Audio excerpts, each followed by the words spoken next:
அற்புதம் என்ன உரைப்பேன், இங்கே வர எப்பவும் என்னை மறப்பேன்.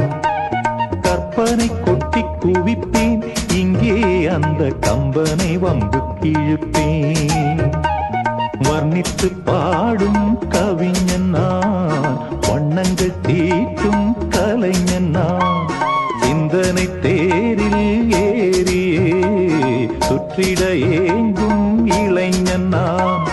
கண்ணில் காணும் யாவும் என்னை தூண்டுதே, எந்தன் கைகள் நீண்டு விண்ணை தீண்டுதே. இந்நேரம் இளநெஞ்சேவா தென்றல் தேரினில் எங்கும் போய் வரலாம். அட அங்கே பார் மஞ்சள் வான்மூகில் கையால் நாம் தொடலாம்.